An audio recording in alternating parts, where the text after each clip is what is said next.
Հայաստան-Արցախ համահայկական երիտասարդական միությունը շարունակում է տարբեր թեմաներով դասախոսությունների շարքը։ Այս անգամ գրասենյակում հյուրընկալել էին Սահմանադրական հետազոտությունների օրենսդրության զարգացման եւ բարեփոխումների մշտադիտարկման կենտրոն, հասարակական կազմակերպության նախագահ, իրավաբանական գիտությունների թեկնածու փաստաբան Արտակ Ղազարյանին։ Դասախոսության թեման Արցախից բռնի տեղահանված անձանց սեփականության իրավունքի միետ գործիքակազմերը։ Երբ որ նայում մի քիչ ավելի հեռվից ես նայում, հասկանում ես, որ միայն սեփականության իրավունք չի, որ խախտվել է, խախտվում է նաև ձեր մտքի, խղճի, կրոնի եւ դավանանքի ազատության իրավունքը։ Եթե մենք կարող ենք ստեղ եկեղեցի գնալ,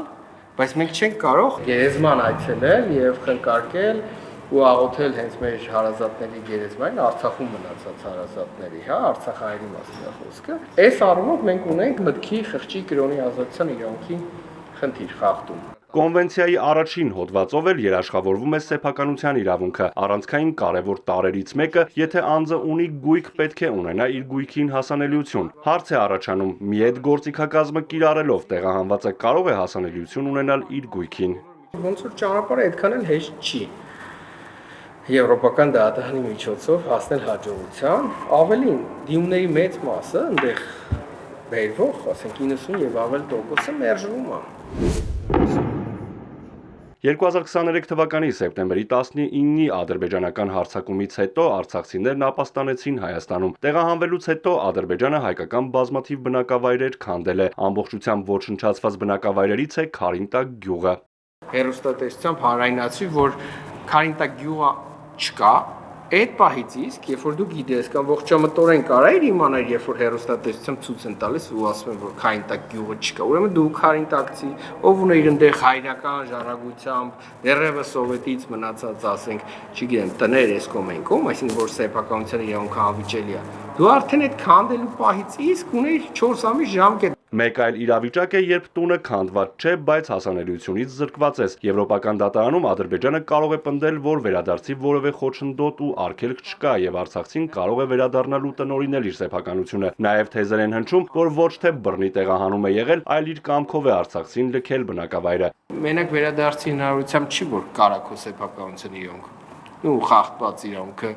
հատուցում ստանաս, հա, կարաս ուղղակի հատուցում ստանաս։ Այսինքն, եթե չես կարող վերականգնվես այն վիճակ, որը հնարավոր է, ինչի տարատեսակ պատճառներով, անվտանգայինից սկսած մինչև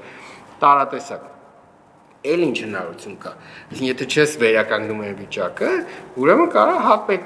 կարաս արդարացի հատուցում պահանջես, թե նյութական, թե ոչ նյութական։ Հանդիպմանը մասնակցող արցախցի երիտասարդները հարցեր ունեին փաստաբանին։ Նշում ենք, չէ, որ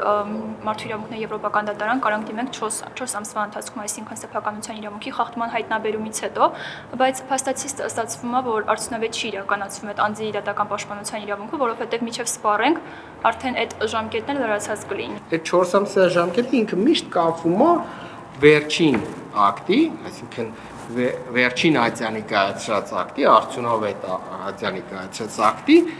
որոշման կայացման պահից հաշվարկը գնաց։ Միետ դիմելուց առաջ անձը պետք է սպառի ներպետական ատյանները։ Արցախցիների պարագայում ստացվում է պետք է բողոք ներկայացնեն Ադրբեջանի դատարան։ Հաշվի առնելով մի շարք հանգամանքներ, Միետը ոչ արդյունավետ է համարում այդ ճանապարհը եւ թույլ է տալիս այլ հիմքերով եւս գանգատ ներկայացնել։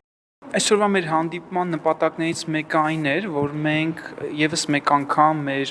Արցախի հայրենակիցներին, երիտասարդներին իրազեկենք իրենց իրավունքների մասին, փորձենք իրավագիտակցության մակարդակը բարձրացնենք երիտասարդության շրջանակներում։ Դասախոսությունից իմացանք, որ ամեն ինչ կորած չէ, ինչ որ ճանապարհ կա, որտեղ կարող ենք մեր ձայնը հասանելի դարձնել, մեր իրավունքների մասին պայքարել։ Հանդիպման ավարտին փաստաբանը երիտասարդներին նվիրեց իր ղեկավարած կենտրոնի հեղինակած Լեռնային Ղարաբաղից բռնի տեղահանված անձի իրավական հարցերի սեղանի գիրք։ Սա իրավունքները պաշտպանելու ուղեցույց է եւ պարզ գրված է քայլերի հերթականությունը։ Երիտասարդները նաեւ դասախոսությանը մասնակցելու հավաստագիր ստացան։ Արթուր Հակոբյան, Տիգրան Նադարյան, Էպիկենտրոն։